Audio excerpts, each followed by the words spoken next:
Plants vs Zombies 2, the sequel to the hit tower defense game Plants vs Zombies, is a game where you're put against zombies. Well, duh. They try to eat your plants and get to your brain. The game is about Crazy Dave wanting to go back in time and eat a taco, and goes through multiple eras and locations battling through zombies just to get a taco. Today, instead of a peaceful Plants vs Zombies 2 gaming video, we are going to make this intense. We are going to become Aang from Avatar and use all the elemental plants at our disposal. These elements include fire, ice, water, and wind. The plants we are allowed to use have to fit these elements or we can't use them. The rules are that we can't upgrade plants. We play conveyor belts normally. We can only use power-ups once. We can only use elemental plants. We can use sun producers, but only for sun producing levels, and pre-planted plants are allowed and we won't lose the challenge. Why am I doing this? In a Discord call I was having with a friend about the challenge, he said this. So Ren, do you think I could beat the Plants vs Zombies second game using only elemental plants? I don't know, it sounds pretty hard. I bet you can do it. Today, I'm gonna beat this challenge to prove him and maybe even some of you wrong. The first world we travel to is ancient Egypt. In this map, you go against graves, sarcophaguses, zombies of course, Anubis, people who can torture plants with a simple touch, and the sun-stealing pharaohs.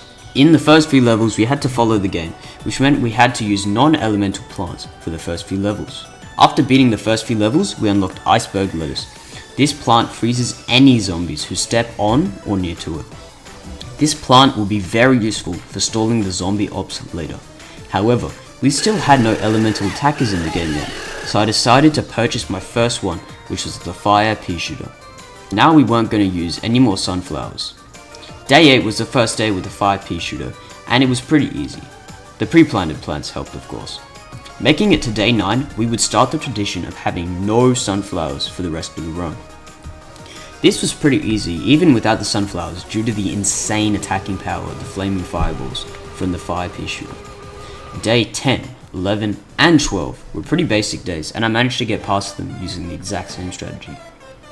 On day 13 we had more of a challenge due to not being able to plant in Dave's mold colonies. This should be a reminder for Dave to clean himself up, not just that rusty pan on top of his head, but also his defensive garden that literally saves his life day to day. Day 14 was a flurry of fireballs and we took down the zombie horde through sheer firepower. On day 15, we had an endangered plant level which gave us sunflowers. This made the level pretty easy and we cleaned up the level using our sun power. Day 16 was a pretty normal level and as you guessed, we cleaned it up pretty easily, although we did have a close call with the zombie getting through my defense, but it was killed by Luma. On day 17, we had to not plant more than 14 plants. Due to not needing sunflowers however, this level was pretty easy. Some explorer zombies, which can burn your plants in one shot, did scare me a few times, but we moved on to day 18. On day 18 we had to plan our defense and only had the Fire Pea Shooter. That was all we could use. However, the zombies still had no chance and got boiled due to my unbeatable firepower. Day 19 was a bit more of a challenge because it was 2 challenges in one. We had to survive the level while not planning on Dave's mold colonies. We also had to survive while using only up to 14 plants. We had a few close calls but stumbled out of this level alive. Day 20, just like day 15, was another endangered sunflower level. As you could imagine, I felt almost unstoppable because I had sun, which allowed me to melt all my zombie ops.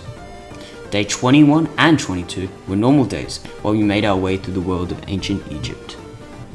Day 23 and 24 were likewise, and we simply torched all the incoming zombies and made our way onto the final boss of World 1.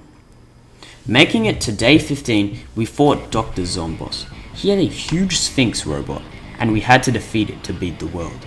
We used conveyor belts like normal and beat down the robot and the zombies. The zombies gave us a hard time and we almost died, so I used the first power up, which was the ice one, so that I could survive. This means that I can never use it again for the rest of the run.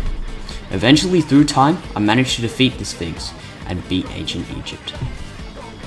After our triumph in ancient Egypt, we got the key to Pirate Seas and used it to start our Pirate Seas playthrough.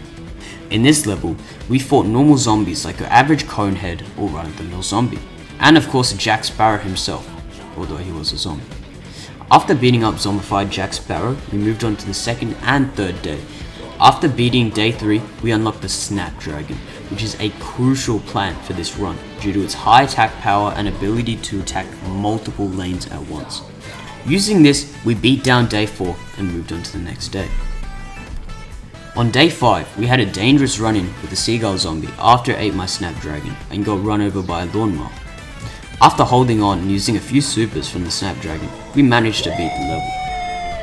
Day 6 was a hectic wave of zombies and we were almost overwhelmed once again by the mix of seagulls and bucketheads, but my Snapdragons were locked in enough to win the whole level for me still.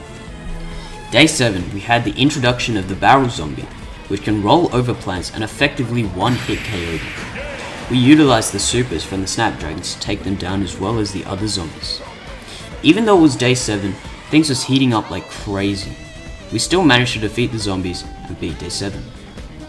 Day 8 and 9's part crashed, so you will only see the recorded part of day 10 and beyond. In level 10, we made a fire army composed of Snapdragons and fire pea-shooters. Using this army of fire, we melted the opposition and won the level.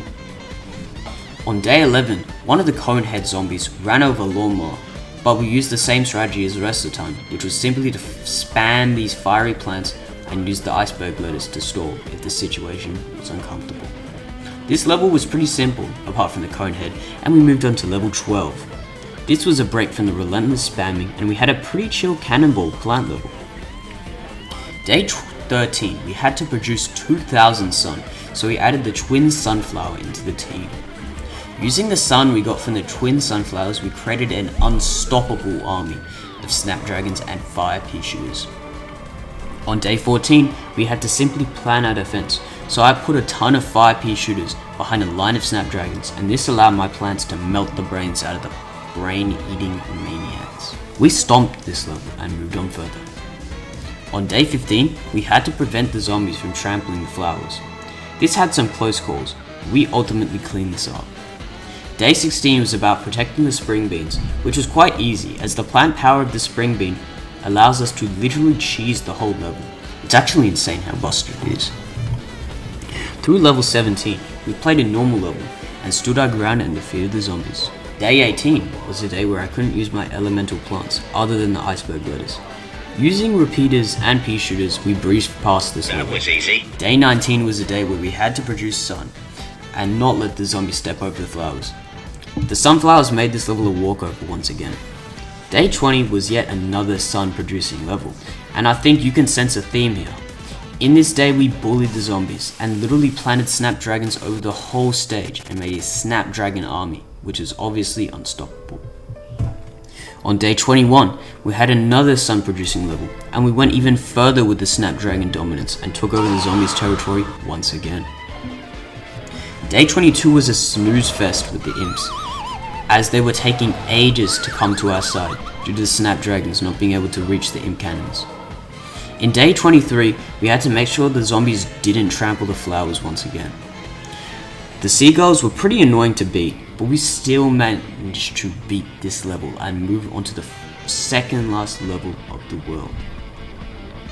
Day 24 was another endangered plant level where we had to protect the spring beans. This level was kind of a breeze, and we moved on to the final level of Pirate Seas. We fought Dr. Zombos once again, and this time his robot was an actual pirate ship. He tried to win by planting a ton of zombies, and it was pretty annoying, but he could not defeat the power of the repeaters and the coconut cannonballs. And we won the boss, defeating Pirate Seas and ancient Egypt with only elemental plants. I appreciate your time watching this video, and the outro will play in 3, 2, 1.